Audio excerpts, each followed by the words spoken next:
we're going to turn all this into this thing. So that's right, we are building a NOT gate, one of the simplest logic gates you can possibly build.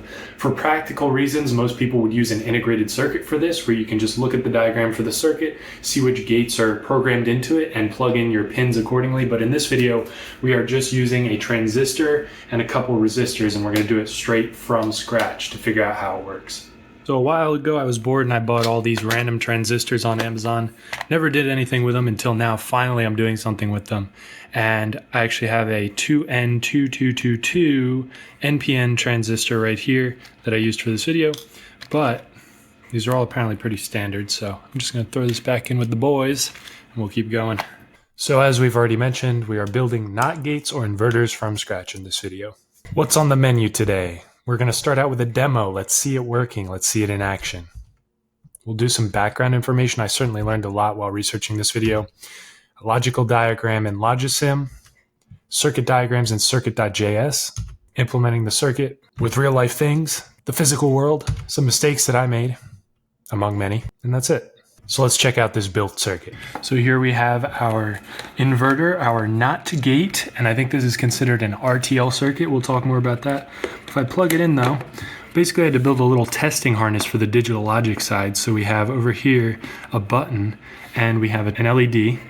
And in the middle here, this is the gate part where we have a transistor doing some work. So we'll look at the exact diagram in a moment. But if we hit the button, so imagine that this is a 0 input when the switch is open, the button is not pressed, and you have an output of 1. So this is the 0 in, and that's the 1 out. If we press the button, simulating a 1 digital input, the light turns off. So that's really all we're going for, is when my digital input here is a 0, the output is a 1, and when I press it, the output becomes a 0. The input 1 produces output 0. So it's a very simple truth table, and it's implemented here in this circuit. So I learned a ton. Let's go into how this works and some other implementations of inverters too.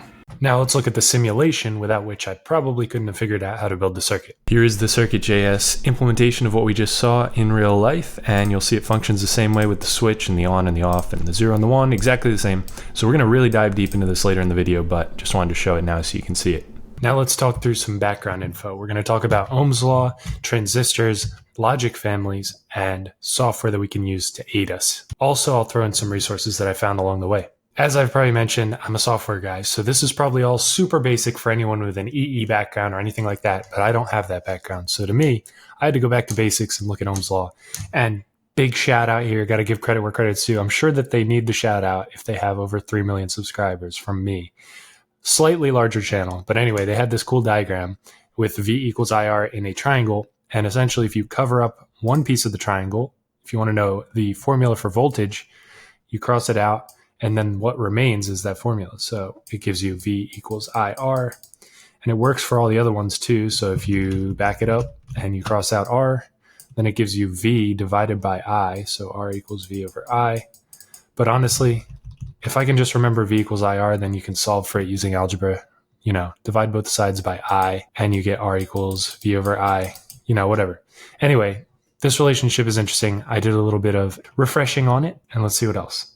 I'm not even going to try to explain the theory. Please just go watch this video because I don't understand it that well. This guy knows way better. So anyway, I did want to share this water pump analogy they had in the video, which I thought was super helpful for me, trying to conceptualize how these electrons are going around the circuit and things like that, thinking of the battery as a pump and any resistance in the circuit as a fan, and voltage is the pushing power of the pump. Current is obviously the current of the water, the speed at which the water is moving.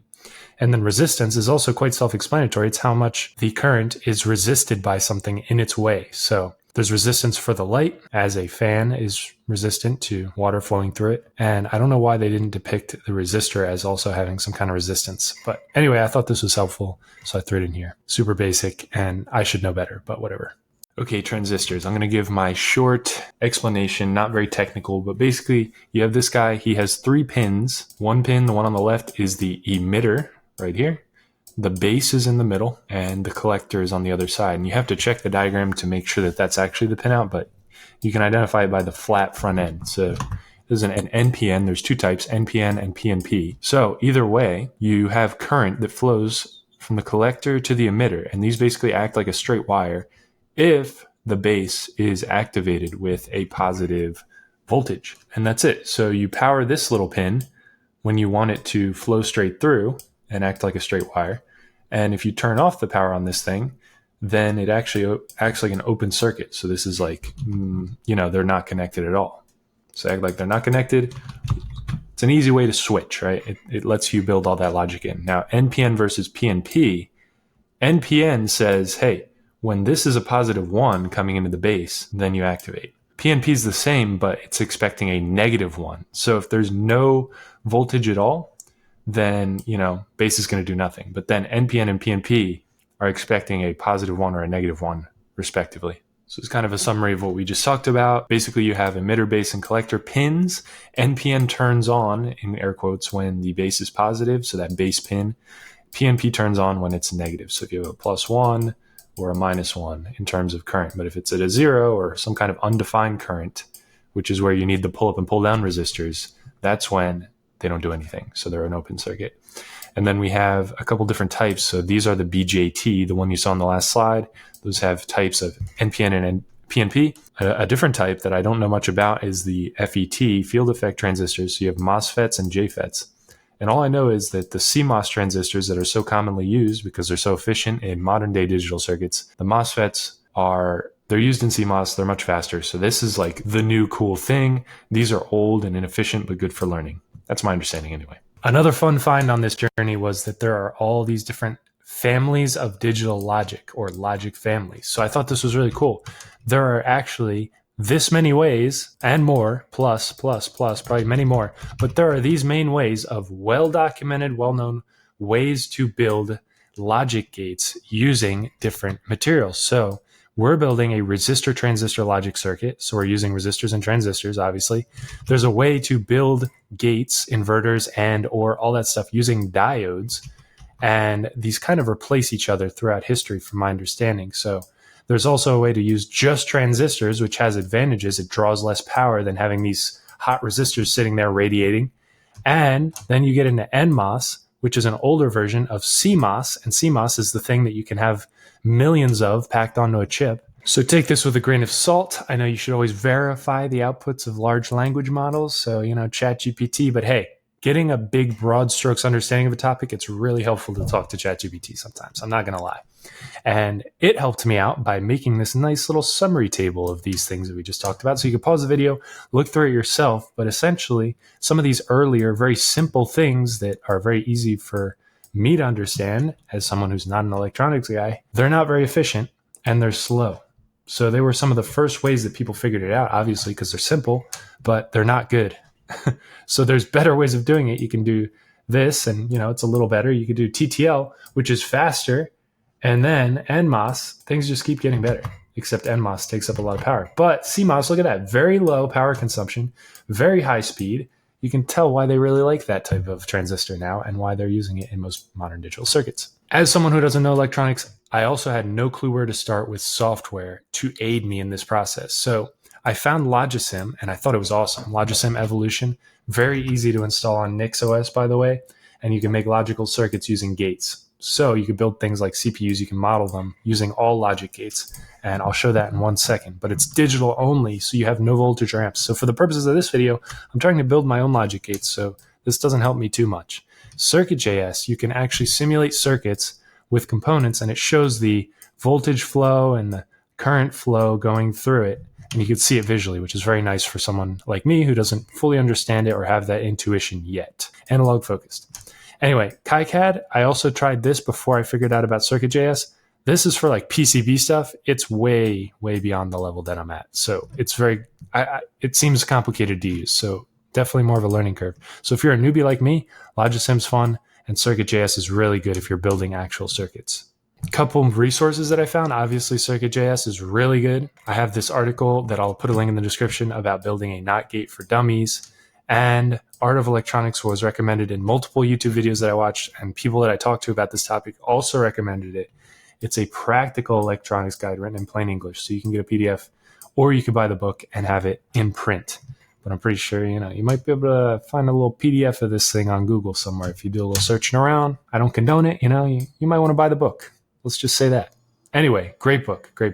And I skimmed through it and started reading a little bit in the Transistors section, and it helped me. So I would like to read more of it. Okay, I'll briefly show Logisim and how this circuit that we're about to build looks in Logisim. Obviously, it's very simple, but let's look at it anyway. So we can lickety-split build this really quickly. We just need to go into gates, grab a NOT gate, click it, point and click, put an input bit and an output bit, connect up the wires, and we can observe the behavior logically that if we make the bit high, the output becomes low. If it's low, the output is high. That is all.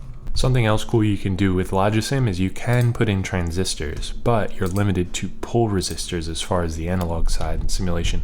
This is essentially our whole circuit simplified to be just digital. So if you feed power into one end, it comes out, and here's our inverter. So if it's a 0, then it's a 1. If it's a 1, then it's a 0. So here's a simplified look of our circuit.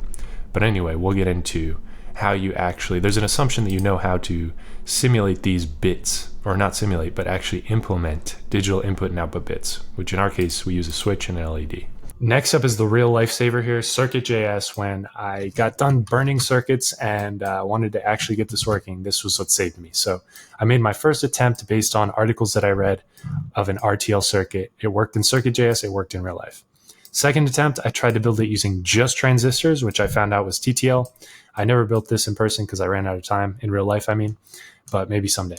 And then it has a bunch of built-in circuits too, which are awesome, including logic families. So you can see the inverter for every logic family, and we'll look at those.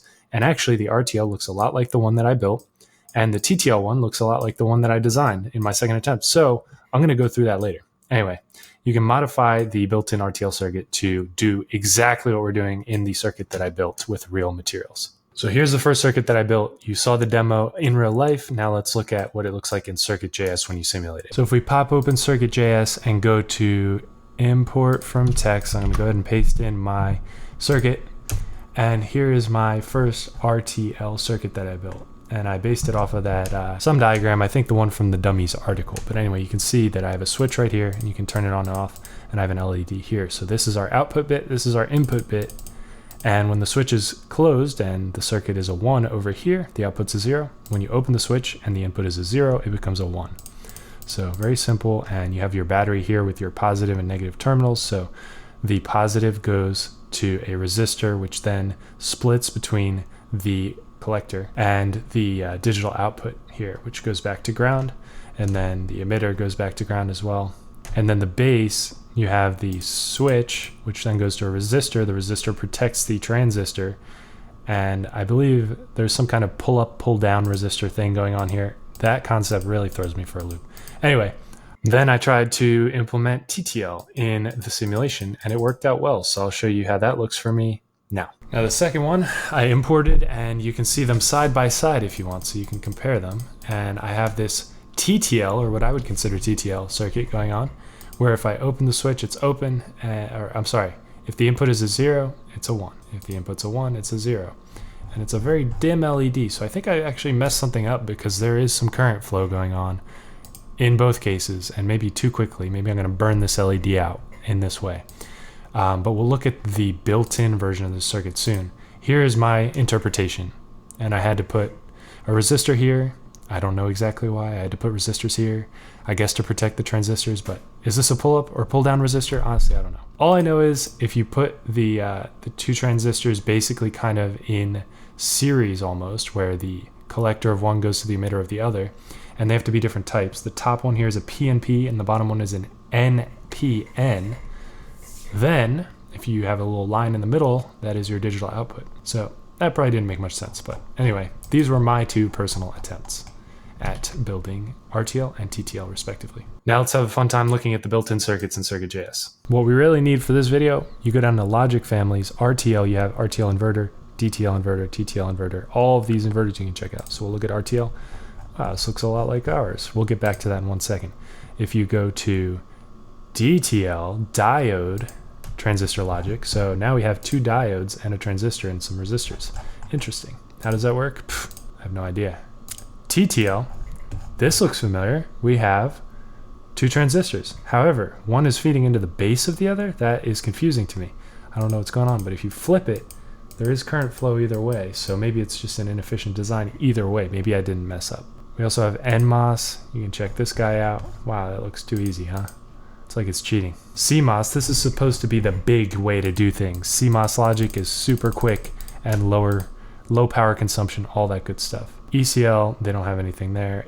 And ternary has no inverter either. So that's it for the built-in circuits. Now we're going to take that built-in RTL circuit and modify it to look exactly like the one that we built in real life. And it's so close. Okay, back to the TTL built-in circuit here, which we can see functions.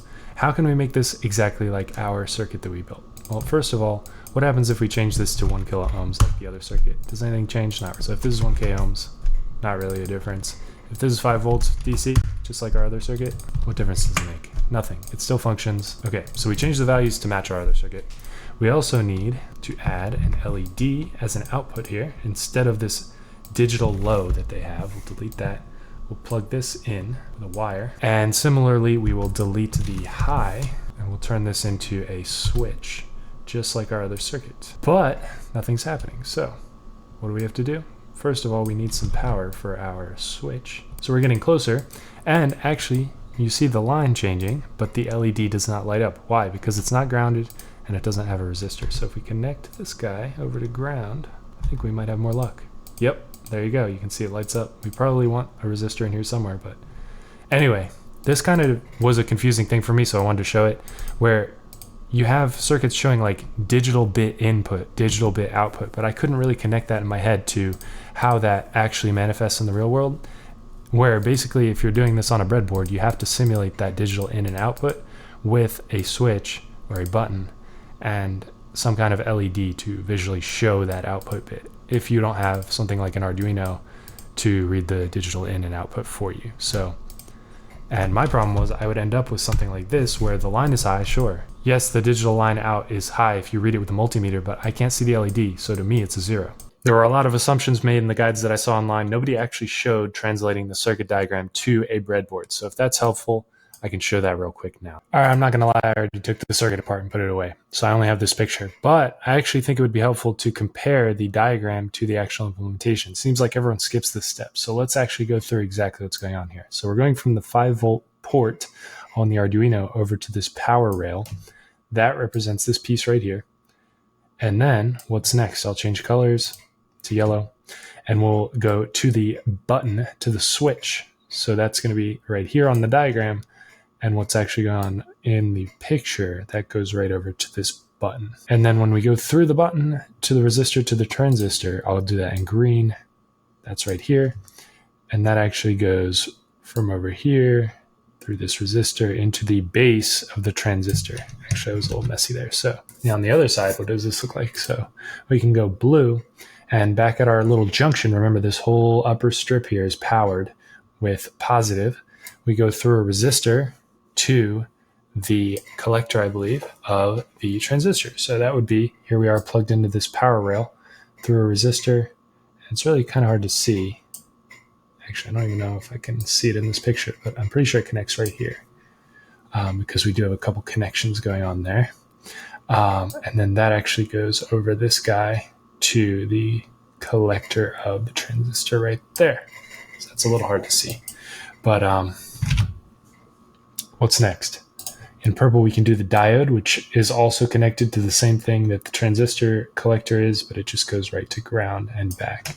So this little cluster of things that are connected, the diode is actually connected right here in this same little strip.